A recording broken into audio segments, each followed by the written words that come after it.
Nu kommer der hemmeligheder på bordet.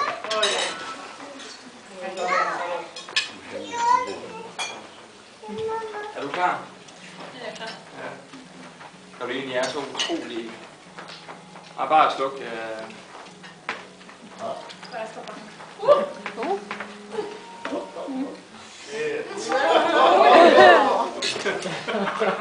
Når vi egentlig er så utroligt beæret over, at jeg i dag er blevet din mand. Det har i og for sig været i ganske lang tid, men nu er vi blevet hvad kan man sige, juridisk. Og når vi snakker om lang tid, så tror jeg, det var den 26. december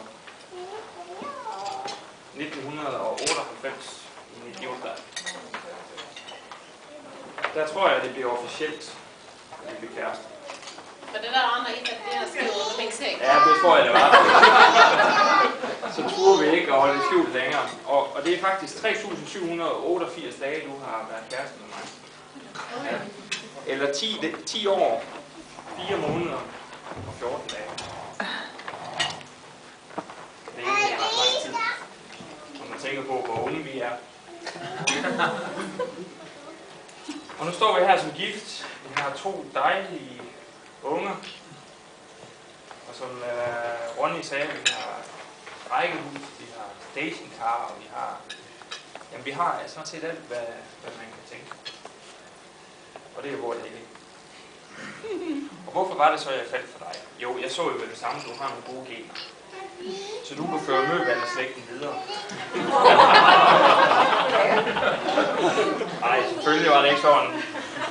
Jeg vil sige, at forelskelsen, den kom snigende lige så stille. I det, at vi startede med at flytte sammen. Sammen med dig, Anna. Det var med. Og så blev vi blev rigtig gode venner. Og vi snakkede meget. Vi snakkede om ekskærester og ja, vores kærester dengang også. Det var ikke hinanden. Nej, der var vi ikke sammen, nej. Der havde vi så andre kærester. Ikke to. Og et eller andet sted derimellem, så kom den her forelskelse snigende og ramte os med et brag.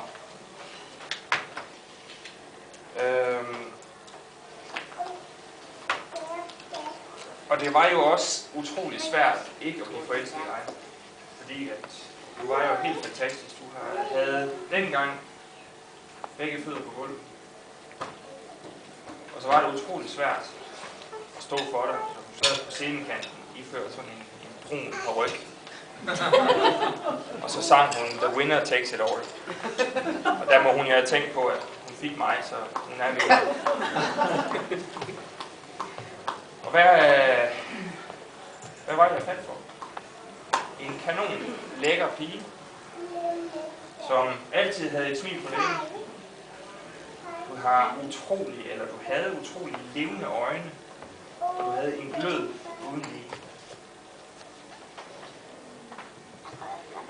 Du var en fantastisk god sangerinde. Og det var virkelig noget, jeg søgte efter, for i min familie, der har vi sgu aldrig været de store sangere.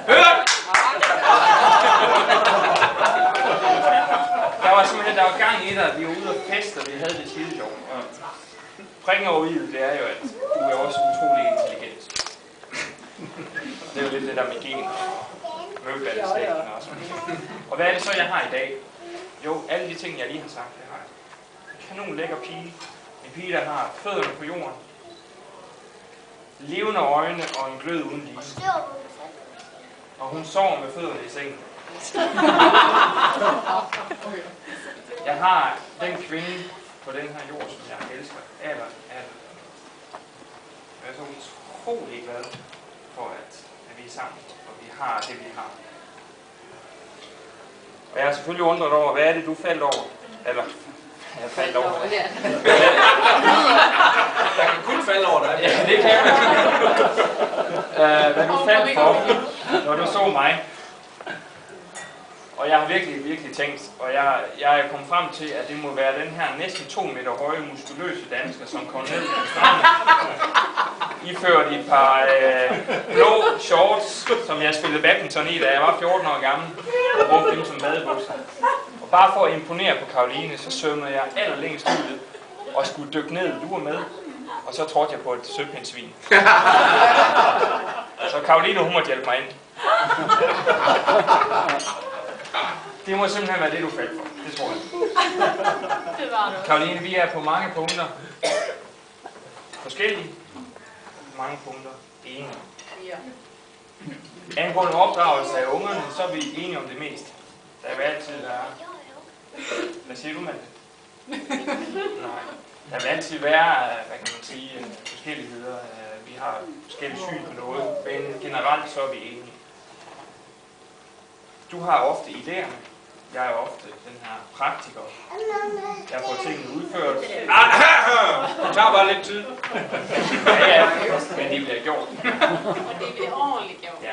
Men jeg har jo også lagt mærke til, at her på det seneste, jeg ved ikke om det er fordi du begynder at blive ældre, så de idéer, som jeg har, og som du forkaster med dine egne idéer, og som jeg så bare siger, okay, jeg kapitulerer, jeg gør det, som du vil have det. Når der er så gået en uges tid, en vægter, så kommer du til mig, og så siger du, jeg tror faktisk, vi skal gøre det på din. Det kender vi godt. Så du tænker, jeg har måske begyndt at komme lidt. Ligne mig. Ja. Du er utrolig stadig. Du er envis, som det hedder på svensk. Jeg ved godt, hvor du har det fra. Nu sidder de her. Svigermor. Der fik det. Og jeg fortryder sikkert det her, men din envished, din stadighed, det er en del af dig. Selvom jeg har forbandet din stadighed så mange gange, så er det en del af dig, og det er en del af den del, som jeg elsker. Jeg ved jo, at du har høje forventninger til det, jeg skulle sige. Jeg håber, at jeg kan indfri det. Og jeg har tænkt utrolig meget over, hvad jeg skulle gøre. Jeg har tænkt på at synge.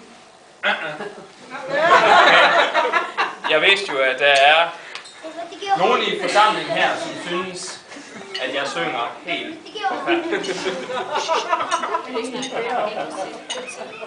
Så derfor så vil jeg ikke synge. Jeg har 10-0 til Danmark. Jeg har tænkt på at lave et stripshow. Det får du senere, Karoline. Kamalerne. Ja. Hvad betyder det? Men jeg har i stedet for valgt at tage hul eller kigge på vores lille hvide baby, vores Macintosh. Og jeg håber, at du vil nyde det, jeg har lavet. Og jeg håber, at alle gæster vil nyde det her. Og så må vi se, om det her det fungerer. Vi prøver.